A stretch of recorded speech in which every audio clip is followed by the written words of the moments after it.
الحمد للہ وکفیٰ والصلاۃ والسلام علی عبادہ الذین اصطفیٰ اما بعد فاعوذ باللہ من الشیطان الرجیم بسم اللہ الرحمن الرحیم۔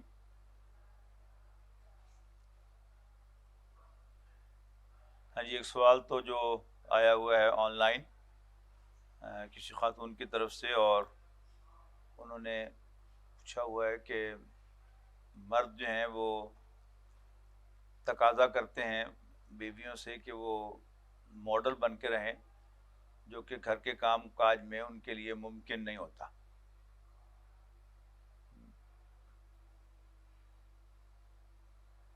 اس میں میری طرف سے جو جواب ہے،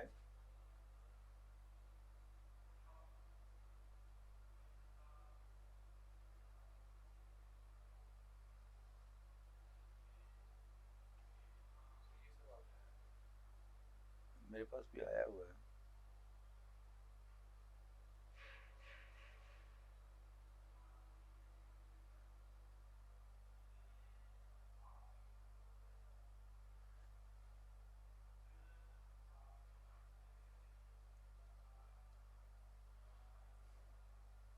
اس کا میں نے جواب بھی کوئی صاحب کو بھیج دیا تھا۔ In fact, women have to pass their husband a smile, obey them, and should not take any interest in any other man other than her own۔ نبی اکرم صلی اللہ علیہ وسلم نے نیک عورت کی جو 3 علامات بیان کی ہیں، پہلی علامت یہ ہے کہ جب اس کے شوہر کی اس پر نظر پڑے تو وہ اسمائل پاس کر کے اس کو خوش کرے۔ یہ بڑی گہری اور بڑی افیکٹو بات ہے کہ مرد کو تو بہرحال معاش کے لیے اور دنیا کے کام کاج کے لیے گھر سے نکلنا ہے، اور آج جہاں بھی وہ جائے گا اسے عورت ملے گی، اور ہر عورت ادر دین ہز اون وائف اس کو اسمائل پاس کرے گی اور بڑا چیئرفلی اس کو ملے گی۔ لیکن اگر اپنی بیوی اس کو کاٹنے کو دوڑے گی تو آپ خود سمجھ لیں کہ پھر آپ کے شوہر کو آپ اچھی لگے گی یا وہ دوسری عورت جو اس کو اسمائل پاس کر رہی ہے۔ دوسری عورت تو ناراضگی کا اظہار بھی اسمائل ہی نہیں کرتی، ہم نہیں آپ سے بولتے، اور گھر میں داخل ہونے سے پہلے جو پڑوسن ہے وہ بڑا چیئر فلیسانے کے بیان، اور گھر میں جب وہ داخل ہونا ہے اس نے تو اس کی بیوی نے اس کو کاٹنے کو دوڑنا ہے، تو اس کے جو نتائج ہیں وہ بڑے بھیانک ہیں۔ باقی مرد کا یہ کہنا ہے کہ تم بن ٹھن کے رہا کرو، اور میں سمجھتا ہوں کہ بس صاف ستھرا ہونا اور مرد کے لیے تیار ہونا اس کے آنے کے وقت، خاص طور پر اس کے بعد پھر کام کاج میں لگ جائیں تو کوئی مسئلہ نہیں، لیکن اس کو ایک ویلکم کرنا، اور اس تیاری میں بھی سب سے اہم جو ہے وہ چیئرفل ویلکم ہے کہ آپ اس کا استقبال کریں چیئرفلی۔ لیکن اگر آپ بچے کی دیکھ بھال کر رہی ہیں تو میں نہیں سمجھتا کہ کوئی بھی مرد اس بات کو مائنڈ کرتا ہے کہ آپ اس کو بچوں کی دیکھ بھال نہ کریں اور کہنا مانیں، اور مرد کے سامنے کسی اور، اپنے شوہر کے سامنے کسی اور مرد کا تذکرہ نہ کریں، دلچسپی بھی نہ لیں اور تذکرہ بھی نہ کریں، تو انشاءاللہ آپ ہی اپنے شوہر کو اچھی لگیں گی، اور انشاءاللہ کوئی اور عورت جو ہے وہ اس کو اچھی نہیں لگے گی، اسپیشلی وہ کہ جس کے ساتھ اس کا کوئی تعلق نہیں ہے۔ ہاں جی، اور کوئی سوال؟ جی ایک ہی آ جائے۔ ابراہیم علیہ السلام اپنے والد کے لیے انہوں نے دعا کی جو ہم نماز کے اندر پڑھتے ہیں، ربی جعلنی ربنا اغفر لی ولوالدی، بتاؤ مجھے اور میرے والدین کو بھی بخش۔ ہاں تو انہوں نے دعا کی تھی نا، تو قرآن مجید خود کہہ رہا ہے کہ جب ابراہیم کو پتہ چل گیا کہ ان کا والد جو ہے وہ کفر میں مر گیا تو اس کے بعد انہوں نے دعا نہیں کی، بس۔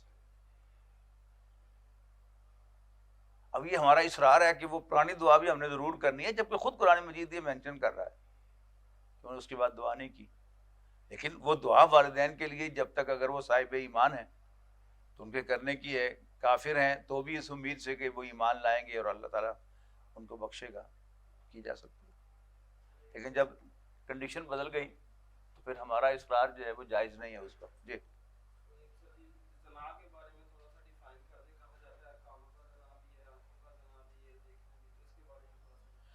وہ حدیث جو ہے اس میں یہ ہے کہ بنی آدم کا ہر فرد زنا میں سے کچھ حصہ پاتا ہے، اور اس میں آنکھ کا زنا بد نظری ہے، کان کا زنا کسی غیر عورت کی بات کو انجوائے کر کے سننا ہے، اور لمس جو ہے وہ اس کی تمنا کا، اور وہ اس کو قریب لے جاتا ہے۔ والنفس یصدقہ او یکذبہ، والفرج یصدقہ او یکذبہ، نفس خواہش کرتا ہے اور فرج جو ہے اس کی تصدیق کرتا ہے یا اس کو جھٹلا دیتا ہے۔ یعنی یہ سب چیزیں جو ہیں، نیک سے نیک مرد جو ہے وہ بھی بہرحال عورت سے گفتگو کرتے ہوئے ڈفرینٹ محسوس کرے گا دین ٹاکنگ ٹو اے مین۔ تو یہ انوائڈیبل ہے نا، اور انوالنٹری ہے، لہذا جب تک انسان باقاعدہ وہ برائی نہ کرے جس کی طرف لے کے جا رہا ہے، تو یہ سب پچھلے جو ہے واش آف ہو جاتے ہیں۔ اس کی ٹپیکل مثال ہے کہ ایک آدمی گھر سے نکلا چوری کرنے کے لیے، اور اس کا خیال تھا کہ مسجد کے اندر سے میں کوئی چیز چوری کروں، گھر سے نکلا، اس نے مسجد کا دروازہ پھلانگا، اندر جا کے ایک دم اس پہ خوف خدا پیدا ہوا اور اس نے توبہ استغفار کیا۔ اب یہ جو سارے کام تھے، اگر چوری کر لیتا تو پھر وہ سارے کام اس کے برائی میں شمار کیے جاتے، لیکن اب اللہ تعالیٰ چونکہ اس نے الٹیمیٹلی نیکی کی ہے، اس کا گھر سے نکلنا، مسجد تک آنا، یہ سارا کیا تھا؟ اس کو توبہ کی طرف لے جانے والا تھا، تو یہ سب جو ہے اس کے لیے نیکیاں بن جائیں۔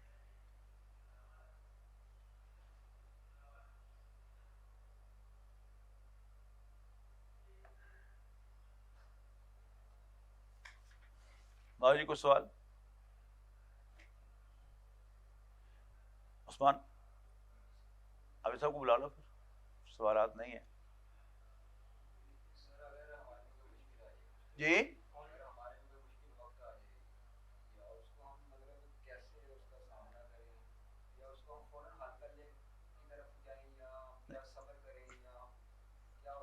استقامت دکھائیں، جیسے صحابہ کرام نے استقامت دکھائی، ٹھیک ہے نا؟ کلمہ کفر نہیں کہا انہوں نے، بس ایک دفعہ بالکل پریشر میں آ کے جب بالکل حضرت اسامہ ابن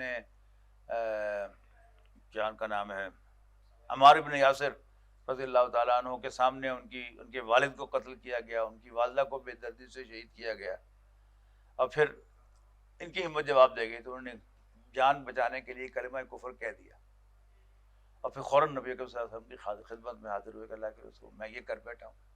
آپ نے کہا تھا تمہارا دل تو ایمان پر مطمئن تھا، انہوں نے کہا جی ان کا کوئی مطلب۔ اضطراری حالت میں جیسے سور کھانا بھی جائز ہے اور مردار کھانا بھی جائز ہے، ایسے ہی یہ بھی جائز ہے، لیکن باعث ثواب نہیں ہے۔ تو آئیڈیل یہی ہے کہ انسان بہرحال اللہ تعالیٰ نے جو مقام حضرت یاسر حضرت سمیہ کا ہے، عمار ابن یاسر کی والدہ اور والد کا، ظاہر ہے وہ مقام حضرت عمار کا تو نہیں ہے، عظمت تو نہیں ہے، لیکن بہرحال جب بالکل جان نکلنے کو آ جائے تو اللہ تعالیٰ بھی بخشنے والا مہربان ہے، وہ بڑا کنسیڈریٹ ہے نا۔ اب ہماری یعنی ملک میں جو تحریک انصاف کے لوگ تھے ان پر تشدد ہے، اب ہزاروں ساتھی خان صاحب کے ایسے ہیں کہ انہوں نے ساری ماریں کھائی ہیں، لیکن انہوں نے اب ڈسون نہیں کیا، اور لیکن بہت سے بڑے بڑے لیڈر جو ہیں کیونکہ وہ اسپیسیفک ٹارگٹ کیے گئے، اور خاص طور پر جب ان کے گھر والوں پر تشدد کیا گیا اور یہ ڈرایا گیا کہ ہم تمہاری بچیوں تمہاری بیویوں کی ویڈیوز بنا کر جو ہیں وہ ہم مانیٹر کریں گے، تو پھر بارہ ان کی ہمت جواب دے گئی۔ وہ اللہ دیکھنے والا ہے اور حساب لینے والا ہے، اسے پتہ ہے کہ اس نے کمزوری دکھائی یا وہ مجبور ہوا، حسابہ علی اللہ عز و جل، اس کا حساب اللہ عز و جل کے ذمہ ہے۔ یہ میں نے اس لیے مثال دی ہے کہ اس کا یہ مطلب نہیں کہ عمران خان اللہ کے نبی بن گئے تھے، ہرگز نہیں، لیکن بہرحال حق بات جس کو آپ حق سمجھتے ہیں اس کا ساتھ دینا۔ اگر میں صرف صحابہ کرام کی مثالیں تو ہم پڑھتے ہی رہتے ہیں، لیکن وہ ہمیں اتنی سمجھ نہیں آتی جتنی یہ جو ہمارے سامنے ایک مثال ہے کہ خواہ وہ غلط ہو موقف یا صحیح ہو، لیکن کوئی شخص جس وقت اس موقف کو صحیح سمجھتا ہے، خواہ وہ ایکچولی غلط ہی کیوں نہ ہو، اس پر وہ ڈٹا رہے، وہ اللہ کے ہاں بھی کریڈیبل ہے۔ کریڈیبل ہے. سر آن لائن کچھ سوال ہے جی جی کرائیں, بھیج دیں مجھے. ان سے کہتے ہیں کہ وائس آن کر کے پوچھ لیں. اچھا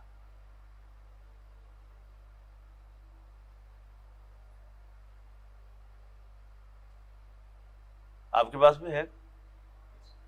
سوال ہے ایسا کسی بھی فتنے سے دور کیسے رہے حنظلہ سے, اور استقامت کی آپ نے بات کی, کہہ رہے کیسے حاصل کریں. اللہ تعالیٰ سے دعا کریں. اصل میں یہ استقامت جو ہے نا, یہ ایک دم سے نہیں مل جاتی انسان کو, یعنی پہلے چھوٹے چھوٹے لیول پر استقامت ہوتی ہے. یعنی نماز کے لیے, نماز باجماعت کا اہتمام کرنا, اس کے لیے بھی استقامت اور ہمت چاہیے اور ڈٹرمینیشن چاہیے. آپ اپنی عام زندگی میں ڈٹرمینیشن کا ثبوت دے رہے ہوں گے تو پھر اللہ تعالیٰ آپ کو مشکل وقت میں بھی ڈٹرمینیشن کا ثبوت دے گا. لیکن استقامت کے لیے انسان کو ذہناً تیار رہنا چاہیے کہ میں جان بھی مجھے دینی پڑے تو میں دوں گا. پھر اللہ تعالیٰ توفیق دیتا ہے. اور اگر انسان کو موت ہوتی ہے اللہ کے راستے میں تو شہادت کی موت ہے, سیدھا جنت میں.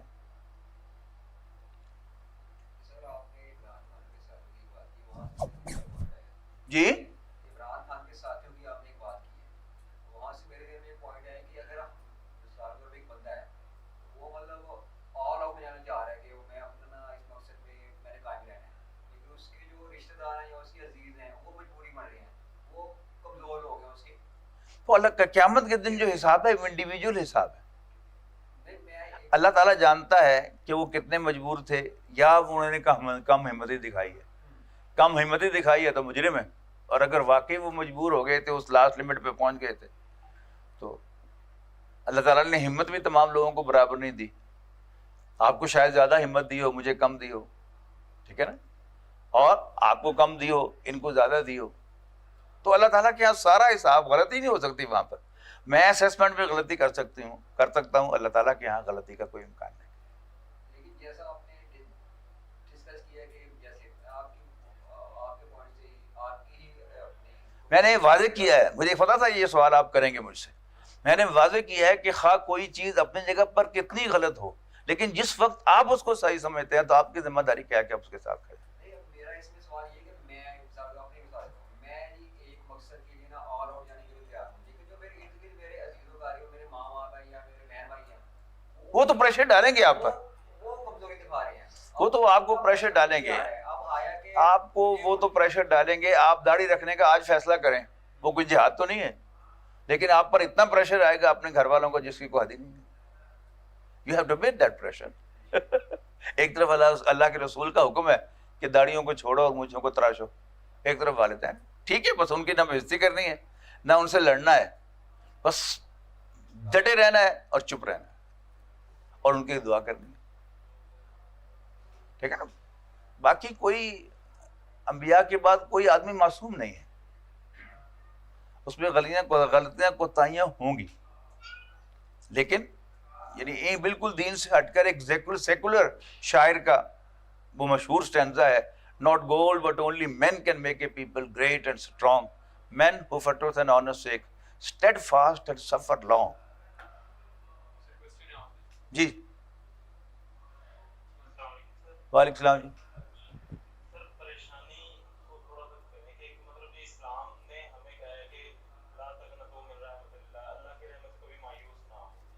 اور مایوسی کو کفر بھی کہا ہے, لیکن مایوسی بار بار لگاتار جس میں اٹیک کر رہی ہے اور پریشانیاں لگاتار انسان کو گراؤ کر رہی ہے, تو اس سے ہم کیسے ٹیکل کریں؟ اس میں بھی اللہ تعالیٰ کے ہاں جو محاسبہ ہے وہ انڈیویجول کا ہے. اس میں قرآن مجید میں حضرت یعقوب علیہ السلام کی جو مثال دی ہے کہ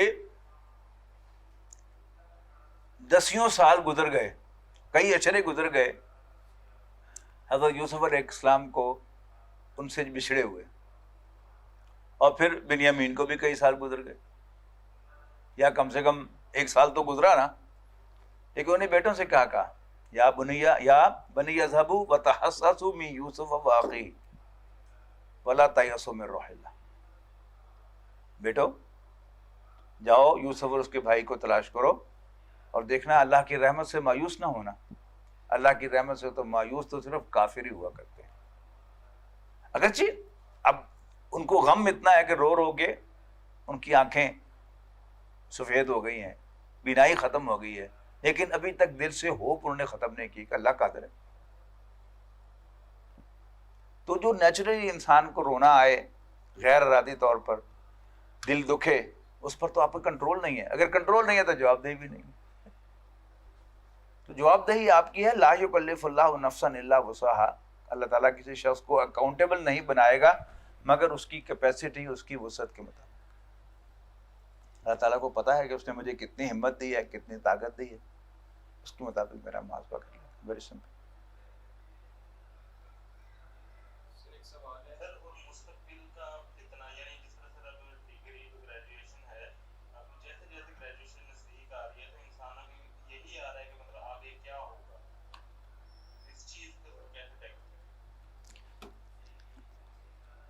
اس میں تو قرآن مجید نے اس مضمون کو بہت واضح کیا ہے. نبی کریم صلی اللہ علیہ وسلم کی سیرت اس پر گواہ ہے کہ جب نبی کریم صلی اللہ علیہ وسلم نے اپنی دعوت کا آغاز کیا ہے تو دور دور تک کوئی امکان نہیں تھا, اور پھر حالات تنگ سے تنگ سے تنگ سے تنگ تر ہوتے چلے گئے. یعنی پہلے صحابہ کرام پر تشدد ہوا.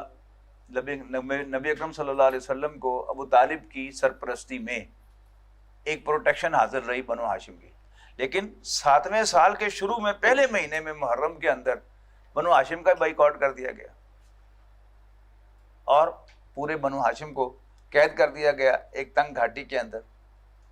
اور پھر 3 سال کے بعد وہ معاہدہ ختم ہوا, اللہ دیمک نے اسے چاٹ لیا اور نبی صلی اللہ علیہ وسلم باہر آئے. باہر آتے ہی وہ جو سپورٹ اللہ نے دنیاوی دی ہوئی تھی, اللہ نے ہی دی ہوئی تھی, اب وہ اٹھا لی. اب اپیرنٹلی تو بالکل ڈارک ہو گیا, بند گلی میں چلے گئے, لیکن نبی صلی اللہ علیہ وسلم نے بھی ہوپ نہیں چھوڑی اور پھر اللہ تعالیٰ نے راستہ بھی نکالا.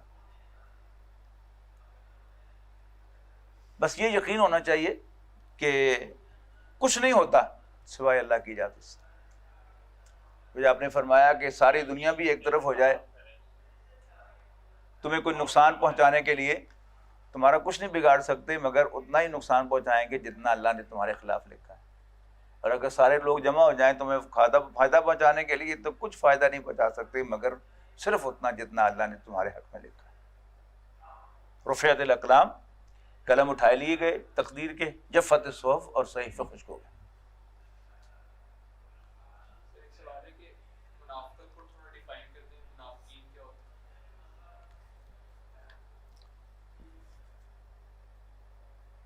نفق کہتے ہیں سرنگ کو جس کے 2 منہ ہوتے ہیں, اور منافق وہ شخص ہے کہ جو آخرت اور دنیا دونوں کشتیوں میں سوار ہونا چاہتا ہے بیک وقت, کہ دنیا بھی ہاتھ سے نہ جائے اور آخرت میں بھی میں کامیابی حاصل کروں. یہ اصل روح ہے منافقت کی. باقی اس کی ساری پھر مینیفیسٹیشن ہے کہ کیسے کیسے ہی ہوتا ہے. دنیا کی محبت جو اس کے لیے بیڑی بن جاتی ہے, پھر اللہ کے رسول کی اطاعت, اور پھر اللہ کے رسول کے بعد پھر جو امیر ہے اس کی اطاعت. اس لیے کہ اللہ کے کلام کی انٹرپریٹیشن ہو سکتی ہے. صحابہ کرام کے دور میں نبی کریم صلی اللہ علیہ وسلم کی انٹرپریٹیشن ہی ہو سکتی ہے, وہ سامنے موجود تھے. He could explain what do I mean. اب حضور صلی اللہ علیہ وسلم کی بھی حدیث کی انٹرپریٹیشن ہو سکتی ہے, لیکن جو سامنے امام ہے اس کی انٹرپریٹیشن نہیں ہو سکتی.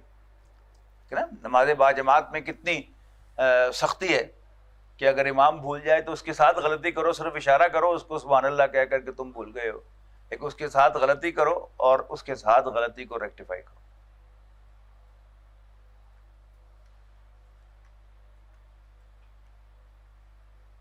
That's it. چلیے آئیں, بہت شکریہ جی.